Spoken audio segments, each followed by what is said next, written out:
नमस्कार, आप देख रहे हैं खबर उत्तराखंड और मैं हूं आशीष तिवारी।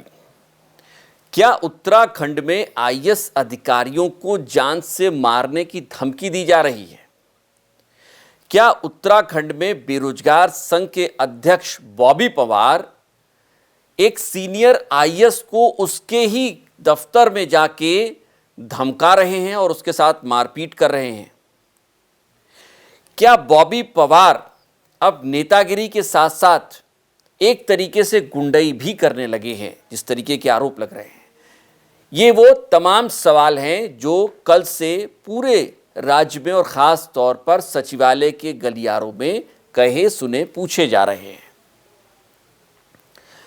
आगे आपको इस पूरी खबर को बताएं, इस पर विश्लेषण करें, लेकिन उससे पहले अगर आप हमारे चैनल पर नए हैं तो चैनल को सब्सक्राइब करना और बेल आइकन दबाना मत भूलिएगा, इससे हमारा प्रोत्साहन होता है। दरअसल 6 नवंबर को एक तहरीर पुलिस को दी गई, देहरादून में कोतवाली में यह तहरीर दी गई और आरोप लगाया गया इस तहरीर में मीनाक्षी सुंदरम के वरिष्ठ निजी सचिव। मीनाक्षी सुंदरम इस राज्य के बेहद सीनियर आईएएस हैं, ताकतवर भी हैं, प्रभावशाली भी हैं और आमतौर पर जो मुख्यमंत्री होते हैं उनके चहेते भी होते ही हैं। वो जाहिर सी बात है कि अगर आप प्रभावशाली हैं, आप एक्टिव हैं, तो मुख्यमंत्री आपको अपने इर्द गिर्द रखना चाहते हैं। और मीनाक्षी सुंदरम एक ऐसे ही आईएएस के तौर पर राज्य में देखे जाते हैं। आईएएस होना और विवादों से दूर रहना ये थोड़ा मुश्किल काम है, लेकिन मीनाक्षी सुंदरम के साथ ऐसा आमतौर पर रहा है कि मीनाक्षी सुंदरम विवादों से आमतौर पर दूर ही रहे हैं। सीनियर आईएएस हैं, सौम्य छवि है, सुलझे हुए आईएएस के तौर पर देखे जाते हैं और काम में यकीन करते हैं, ऐसा माना जाता है। उनके वरिष्ठ निजी सचिव के जरिए एक तहरीर पुलिस को दी जाती है जिसमें बेहद सनसनीखेज आरोप लगाए जाते हैं। आरोप किस पर लगाया जाता है? आरोप लगाया जाता है उत्तराखंड बेरोजगार संघ के अध्यक्ष बॉबी पवार पर।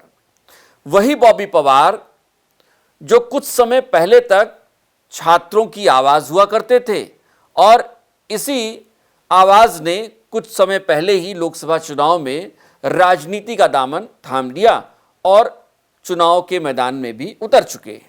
यानी एक तरीके से आप कह सकते हैं कि एक यात्रा छात्र राजनीति से जो आवाज उठाने की थी वो अब राजनीति के मैदान तक पहुंच चुकी है।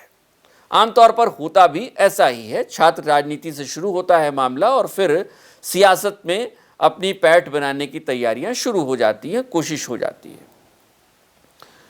बॉबी पवार पर यह आरोप लगा कि वो किसी को अपने किसी चहेते को टेंडर दिलाने की संबंध में बात करने के लिए मीनाक्षी सुंदरम के सचिवालय स्थित उनके दफ्तर में गए और इस बात का दबाव बनाने की कोशिश की कि उनके चहेते को टेंडर दिया जाए, जैसा मीनाक्षी सुंदरम के हवाले से अखबारों में छपा है और तहरीर में जैसा बताया गया है। एक बार अपने दर्शकों को अगर मैं वो तहरीर जो दी गई है उसको पढ़ के बताऊं तो वरिष्ठ पुलिस अधीक्षक के नाम से यानी एसएसपी के नाम से देहरादून के ये तहरीर लिखी गई है। एक एप्लीकेशन दिया गया है जिसमें लिखा गया है कि बॉबी पवार कार्यालय कक्ष संख्या 201 में सचिवालय के बॉबी पवार नामक व्यक्ति अपने 2 साथियों के साथ मिलने के लिए आए।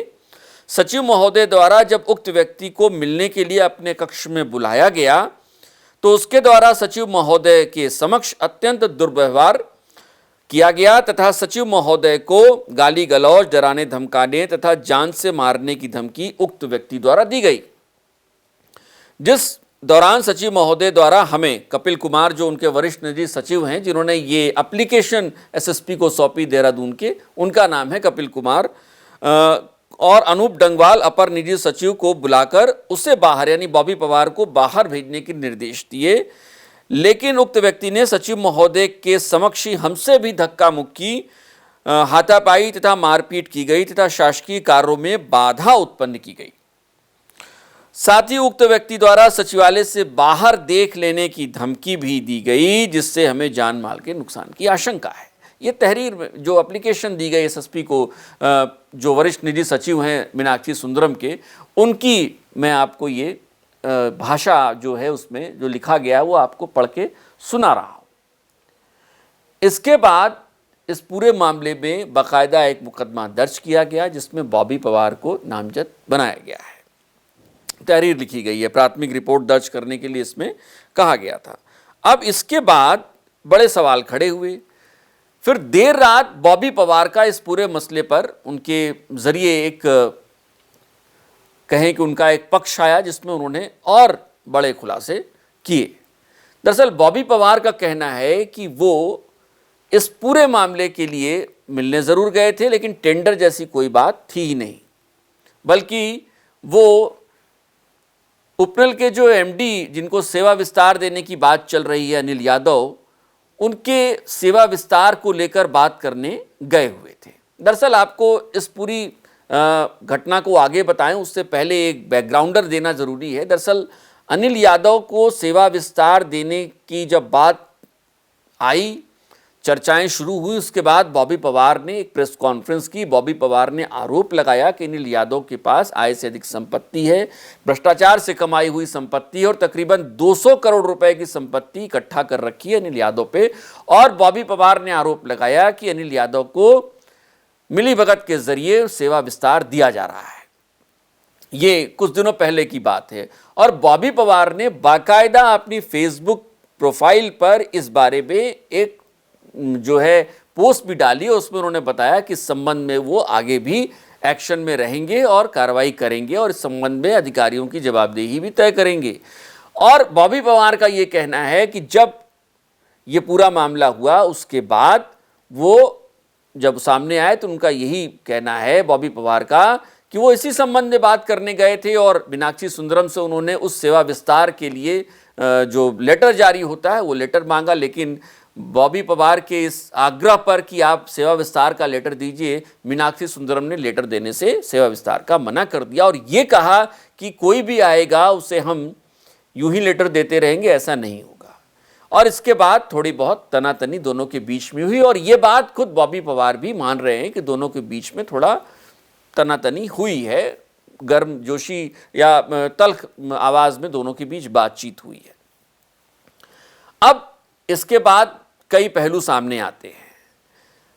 सचिवालय में एक अफसर, सीनियर आईएएस अफसर को इस तरीके की धमकी देने के आरोप, उनके वरिष्ठ निजी सचिव, उनके अपर सचिव जो हैं उनको इस तरीके से धमकी देने, उनके साथ हाथापाई करने की बात के बाद अब आईएएस एसोसिएशन जो है उसने भी इस पूरे मामले में अपना पक्ष रख दिया। उसने कहा है कि हम मीनाक्षी सुंदरम के साथ खड़े हैं और अगर उनके स्टाफ के साथ ऐसा हुआ है तो हम उनके साथ खड़े हैं और सरकार से इस पूरे मामले में सख्त कार्रवाई की मांग करते हैं। एक तरफ दबाव आईएएस एसोसिएशन का है, आईएएस एसोसिएशन ने अपना लेटर जारी कर दिया है। मीनाक्षी सुंदरम चूँकि प्रभावशाली हैं, वो खुद भी इस पूरे मामले में बेहद एक्टिव रहेंगे, इसमें कोई दो राय नहीं है। अब सवाल ये है कि बॉबी पवार सच बोल रहे हैं या मीनाक्षी सुंदरम सच बोल रहे हैं। क्योंकि बॉबी पवार पिछले कुछ वक्त से राजनीति में आ चुके हैं, लिहाजा उन पर भी बहुत सारे आरोप लगने लाजमी हैं। क्या ये तरीका ठीक था कि आप सेवा विस्तार का लेटर मांगने अगर जाते हैं और अगर कोई अधिकारी आपको लेटर नहीं दे रहा है तो आप उसके साथ इस तरीके से व्यवहार कर सकते हैं, जिसे हम दुर्व्यवहार की श्रेणी में रखेंगे? क्या इस राज्य की ये परंपरा है कि कोई जनप्रतिनिधि अगर किसी अधिकारी के दफ्तर में जाए और अधिकारी उसे कोई दस्तावेज उपलब्ध न कराए तो उसके साथ दुर्व्यवहार किया जाए? ये सवाल बॉबी पवार से पूछा जाना चाहिए। अगर बॉबी पवार इस बात को मान रहे हैं कि उन्होंने तल्ख आवाज़ में बातचीत की है, उनके मीनाक्षी सुंदरम के साथ उनकी तनातनी हुई है, तो बॉबी पवार से ये पूछा जाना चाहिए कि क्या कोई ऐसा रास्ता नहीं था जिससे आप और कोई और तरीका निकालते और ये दस्तावेज मांग सकते थे?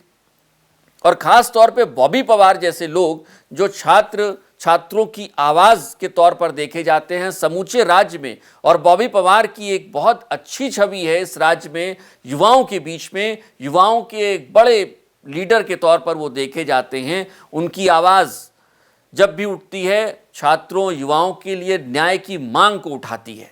बॉबी पवार अगर इस तरीके के काम करते हैं तो सवाल उठना लाजमी है।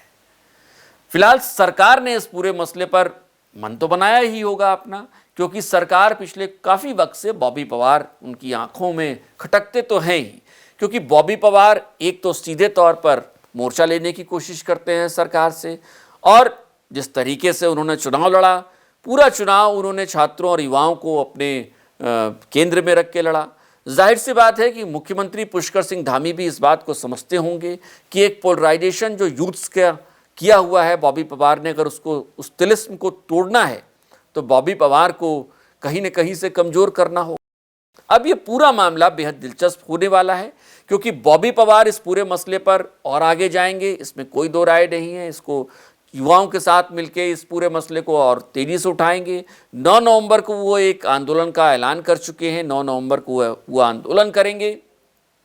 आईएएस लॉबी, अफसरों की लॉबी, और चूंकि मीनाक्षी सुंदरम का मामला है, जाहिर सी बात है कि वो दबाव बनाएगी। लेकिन इन दोनों के बीच में दिलचस्प ये होगा कि मुख्यमंत्री पुष्कर सिंह धामी इस पूरे मामले को कैसे टैकल करते हैं और बॉबी पवार के खिलाफ क्या एक्शन होता है, ये भी देखना दिलचस्प होगा, क्योंकि ये लड़ाई सिर्फ आईएएस अफसर और बॉबी पवार के बीच अब नहीं रहेगी, इसमें सरकार भी जुड़ेगी, इसमें कोई दो राय नहीं है।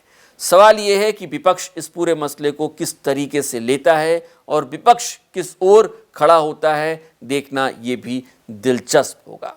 आज फिलहाल इतना ही, लेकिन सियासत की गलियारों में, सचिवालय के गलियारों में क्या हो रहा है, अगर ये जानना हो, समझना हो, अंदर की खबरों को देखना हो, तो हमारे चैनल को सब्सक्राइब करना मत भूलिएगा, बेल आइकन भी दबा लीजिएगा। नमस्कार।